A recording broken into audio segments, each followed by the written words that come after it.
വീണവാദിനി മഹാതപസ്വിനി.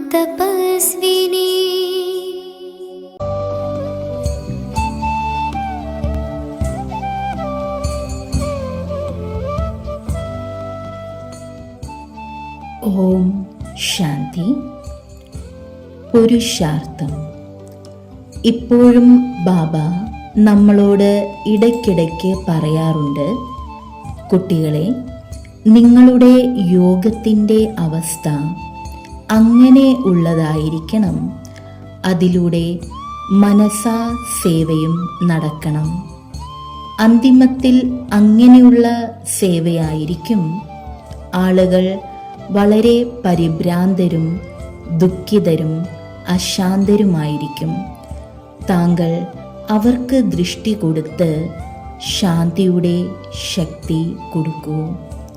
മമ്മയുടെ ജീവിതത്തിൽ ഇങ്ങനെയുള്ള എല്ലാ സ്നേഹ അവസ്ഥകളും ഞാൻ കണ്ടിട്ടുണ്ട്. ബാബ മമ്മയോട് ഒരു കാര്യവും പല പ്രാവശ്യം പറഞ്ഞിരുന്നില്ല.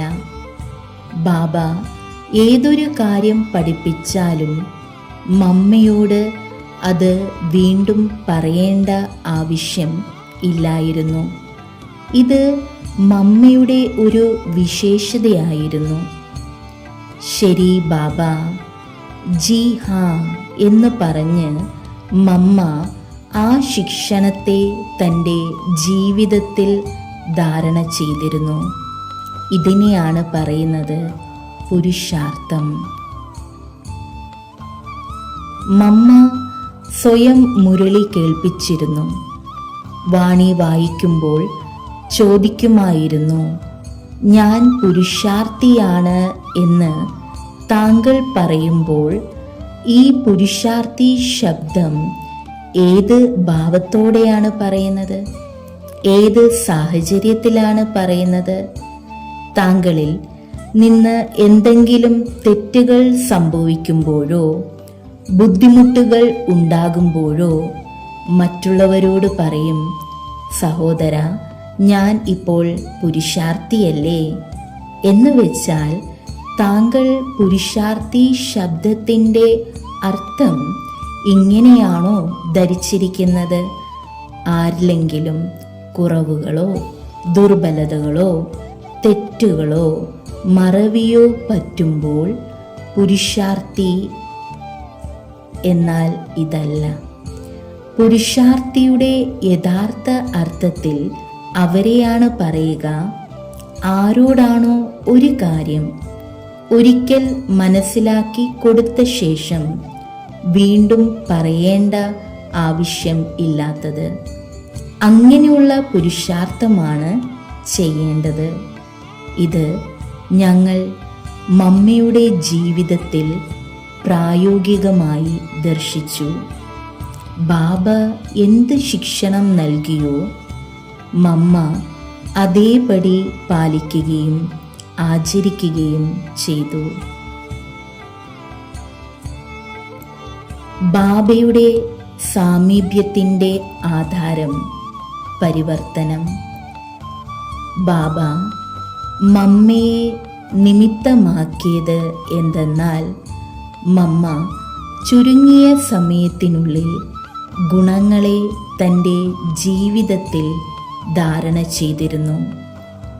എന്നാൽ മറ്റുള്ളവരാകട്ടെ ഇപ്പോഴും അവയെ ധാരണ ചെയ്യാനുള്ള ശ്രമത്തിലാണ്. സംസ്കാരം മാറ്റണമെന്ന് ആഗ്രഹമുണ്ട്, എന്നാൽ മാറുന്നില്ല. മമ്മ പെട്ടെന്ന് തന്നെ തൻ്റെ സംസ്കാരങ്ങളെ പരിവർത്തനപ്പെടുത്തി. ഇതായിരുന്നു മമ്മയുടെ അത്ഭുതം. ദൃഢനിശ്ചയം. മമ്മയുടെ നിശ്ചയം വളരെ ദൃഢവും മുറിയാത്തതും ആയിരുന്നു. നിശ്ചയം തന്നെ പലവിധം ഉണ്ട്. ഓരോരുത്തരുടെയും നിശ്ചയം ഒരുപോലെ ആവില്ല. ശിവബാബ വന്നിട്ടുണ്ട്, ഈ ലോകം വളരെ പതീതമായിട്ടുണ്ട് ഇങ്ങനെയുള്ള കാര്യങ്ങളിലൊക്കെ നിശ്ചയമുണ്ട്. എന്നാൽ ഈ ലോകത്തിൻ്റെ വിനാശം ഉണ്ടാകും. ഇത് എങ്ങനെയായിരിക്കും? ഇതൊന്നും അവർ മനസ്സിലാക്കുന്നില്ല. കൽപ്പത്തിൻ്റെ ആയുസ് 5000 വർഷമാണ്. എന്നാൽ പലരും അഭിപ്രായപ്പെടുന്നു, ഇക്കാര്യങ്ങളിലൊന്നും അവർക്ക് ഇപ്പോഴും വിശ്വാസം വരുന്നില്ല. അവർ ദിവസവും ക്ലാസ്സിൽ വരുന്നുണ്ട്, മുരളി കേൾക്കുന്നു, ഞങ്ങൾ ബാബയുടെ കുട്ടികളാണെന്നും പറയുന്നു. എന്നാൽ ആരിലാണോ 100% നിശ്ചയമുള്ളത് അവരെ മാത്രമേ സമ്പൂർണ്ണ നിശ്ചയമുള്ളവർ എന്ന് പറയൂ. അവരിൽ ഇങ്ങനെയുള്ളവർ ഇല്ലായിരുന്നു. ഒന്നാമത് സമ്പൂർണ്ണ നിശ്ചയം, രണ്ടാമത് ദൃഢനിശ്ചയം. മമ്മ ഒരിക്കലും തൻ്റെ ഈ നിശ്ചയത്തിൽ നിന്ന് ഇളകിയിരുന്നില്ല. ഈ ജ്ഞാനവും വളരെ വിസ്താരത്തിലേക്ക് വന്നു. ചിലർ പറഞ്ഞു, കുറച്ചൊക്കെ മനസ്സിൽ കയറുന്നുണ്ട്, മനസ്സിലാവുന്നുണ്ട്. എന്നാൽ ആദ്യം അവർക്ക് ഇത്രയും ഗഹനമായ മഹത്തായ കാര്യങ്ങളൊന്നും മനസ്സിലായിട്ടുണ്ടായിരുന്നില്ല. ആയതിനാൽ ബാബ ആദ്യം പറഞ്ഞ കാര്യങ്ങളും പിന്നീട് പറഞ്ഞ കാര്യങ്ങളും തമ്മിൽ അല്പസ്വല്പം വ്യത്യാസങ്ങൾ ഉള്ളതായി അവർക്ക് തോന്നി. ഉദാഹരണത്തിന് ആദ്യം പറഞ്ഞത് ആത്മാവിൻ്റെ രൂപം അങ്കുഷ്ടം എന്നായിരുന്നു. പിന്നീട് ജ്യോതിർബിന്ദുവാണെന്ന് ബാബ പറഞ്ഞു. അങ്കുഷ്ടാകൃതി അത് വലുതും ജ്യോതിർബിന്ദു ചെറുതുമാണല്ലോ.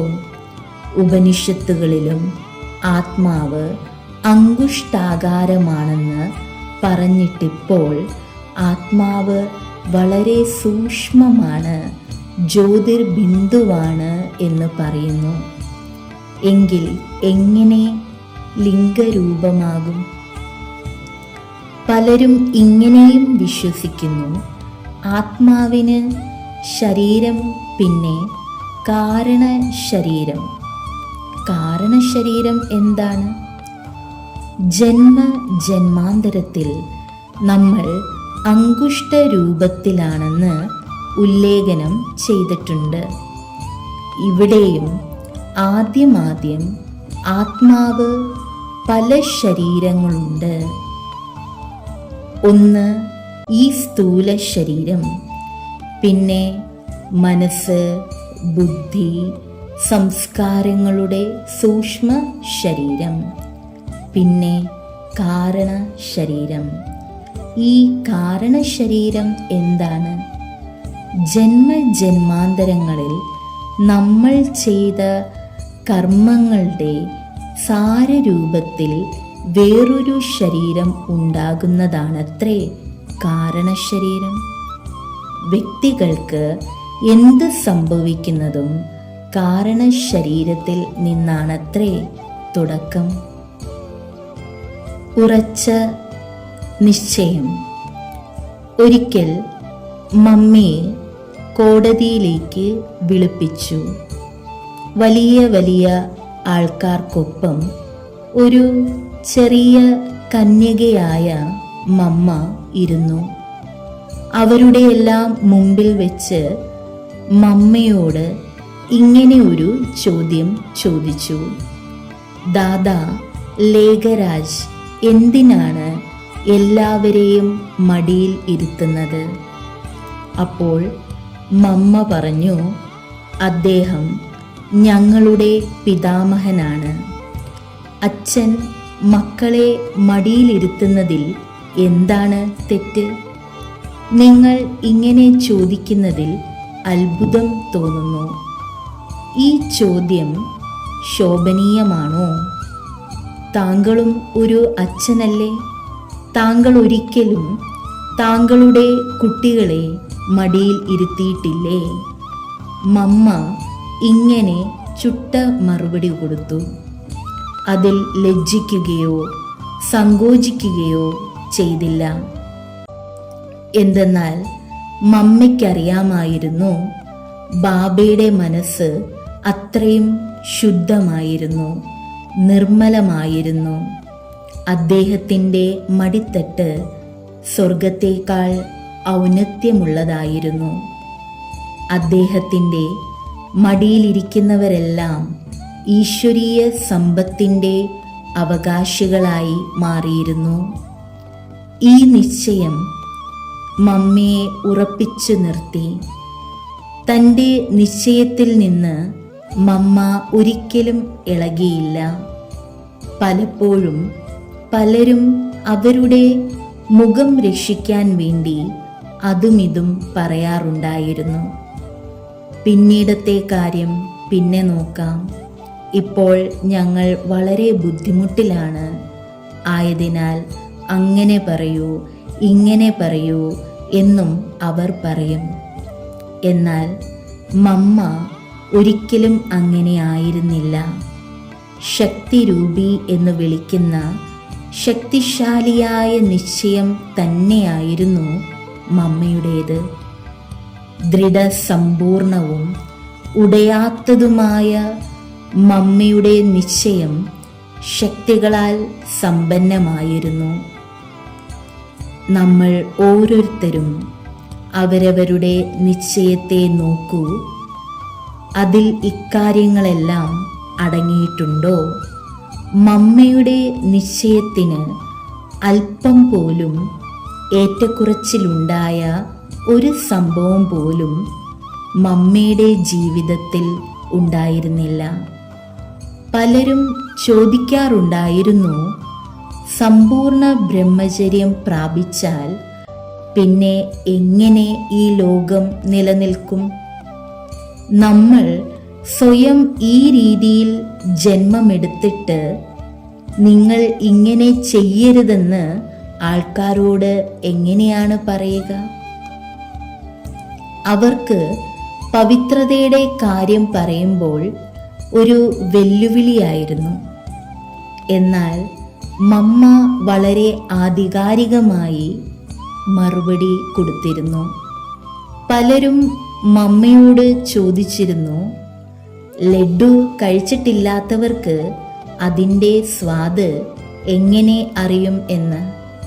അതുപോലെ നിങ്ങൾ കന്യകമാർക്ക് എന്തറിയാം ഗൃഹസ്ഥ ജീവിതത്തിൻ്റെ സുഖത്തെപ്പറ്റി? കുടുംബങ്ങളിലൊക്കെ എന്ത് സന്തോഷമാണ്! താങ്കൾക്ക് ഇതിൻ്റെ ഒന്നും അനുഭവമേ ഇല്ലല്ലോ.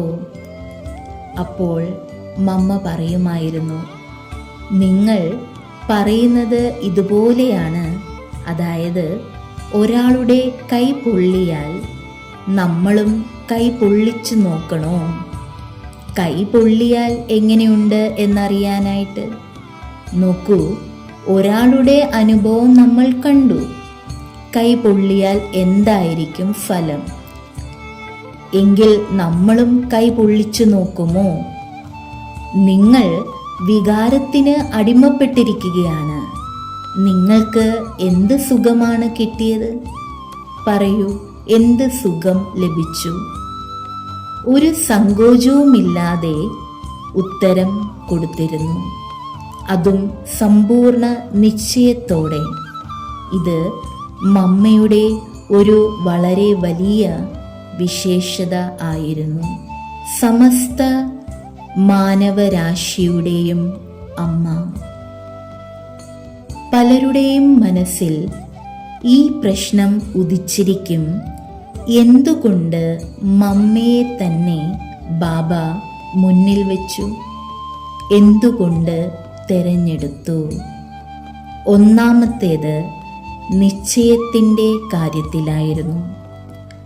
രണ്ടാമത്തേത് പവിത്രതയുടെ. പവിത്രത എന്നാൽ വെറും ബ്രഹ്മചര്യം മാത്രമല്ല. പവിത്രത അർത്ഥം മനസ്സിൻ്റെയും വാക്കിൻ്റെയും കർമ്മത്തിൻ്റെയും പവിത്രത.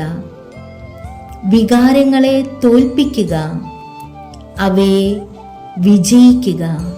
ഇതാണ് പവിത്രത. നിഷേധാത്മകവും മോശമായതുമായ സങ്കല്പങ്ങൾ പോലും വരരുത്.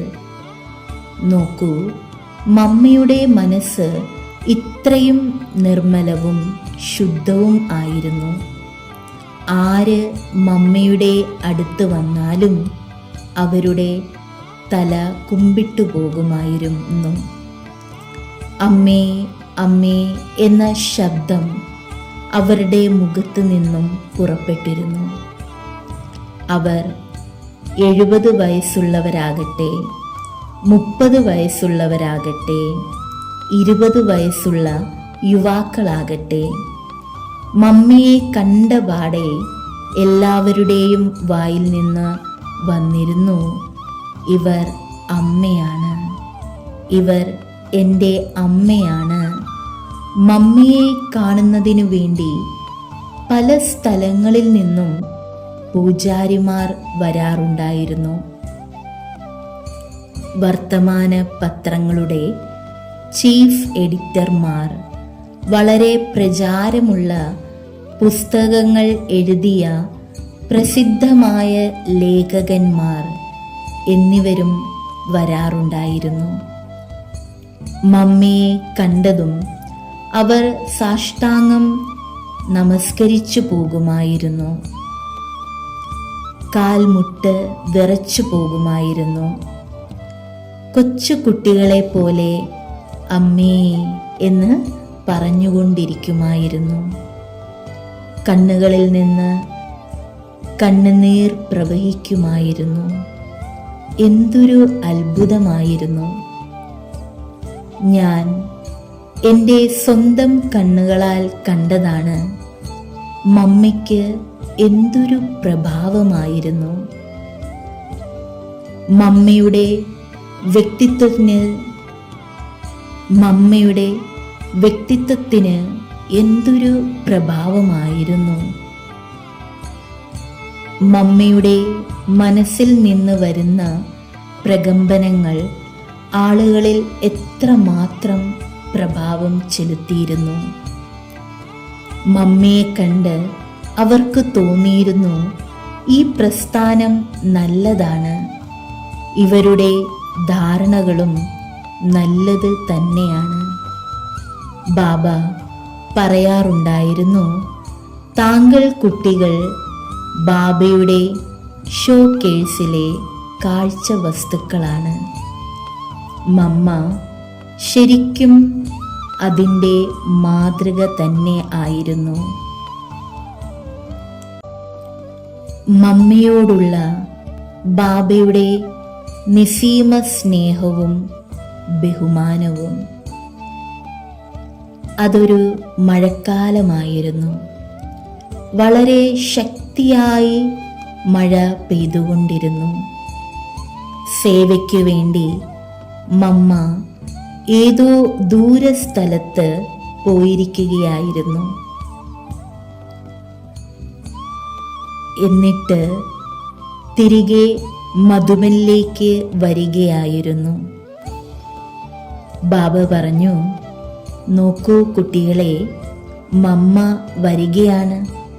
നിങ്ങൾക്കറിയാമല്ലോ, മമ്മ വിശ്വത്തിൻ്റെ മാതാവാണ്. ആ ജഗത് മാതാവിനെ മഴയത്ത് എങ്ങനെ കൊണ്ടുവരും? ആ സമയത്ത് അബുവിൽ ശക്തമായ മഴയായിരുന്നു. മമ്മ രാവിലെ എത്തുമായിരുന്നു. ബാബ പറഞ്ഞു, രാവിലെ ആകുമ്പോഴേക്കും ഈ മുറ്റത്ത് ഒരു നല്ല ഷെഡ് ഉണ്ടാക്കണം. അതിൻ്റെ താഴെ ടാക്സി നിർത്തി മമ്മ ഇറങ്ങി തൻ്റെ മുറിയിലേക്ക് പൊയ്ക്കോളും. മമ്മയെ പ്രതി ബാബയുടെ മനസ്സിൽ എത്ര ഉയർന്ന ഭാവനയായിരുന്നു! മമ്മ സേവാർത്ഥം ദൂരസ്ഥലങ്ങളിൽ പോകുമ്പോഴൊക്കെ ബാബ മമ്മയെ യാത്രയാക്കാൻ ആബു റോഡ് റെയിൽവേ സ്റ്റേഷൻ വരെ പോകുമായിരുന്നു. ബാബ ശിക്ഷകനായിരുന്നു. ഒപ്പം എല്ലാ കുട്ടികളെയും പഠിപ്പിക്കാൻ വേണ്ടി സ്വയം ചെയ്ത് കാണിച്ച് കൊടുക്കുമായിരുന്നു. തന്നേക്കാൾ മുതിർന്നവർക്ക് എങ്ങനെ ബഹുമാനം കൊടുക്കണം എന്നത്. ഈ യജ്ഞത്തിൽ ഓരോരുത്തരുടെയും സ്ഥാനം എന്താണ്? അവരോടുള്ള താങ്കളുടെ പെരുമാറ്റം, ഭാവന, സംസാര രീതി, വ്യവഹാര രീതി ഇവ എങ്ങനെ ആയിരിക്കണം? ബാബ ഇവയെല്ലാം ചെയ്ത് കാണിച്ച് ഞങ്ങൾ കുട്ടികളെ പഠിപ്പിച്ചിരുന്നു. മമ്മ തൻ്റെ സംസ്കാരം എങ്ങനെ പരിവർത്തനപ്പെടുത്തി? ശിവബാബ ശിക്ഷണദാതാവായിരുന്നു. സദ്ഗുരുവിൽ നിന്ന് എന്ത് ശിക്ഷണം ലഭിച്ചുവോ മമ്മ അതിനെ ജീവിതത്തിൽ ധാരണ ചെയ്തു. മമ്മയുടെ ശരീരമാകട്ടെ, മമ്മയുടെ വിശേഷതകളാകട്ടെ, മുഖമാകട്ടെ വളരെ സേവനം ചെയ്തിരുന്നു.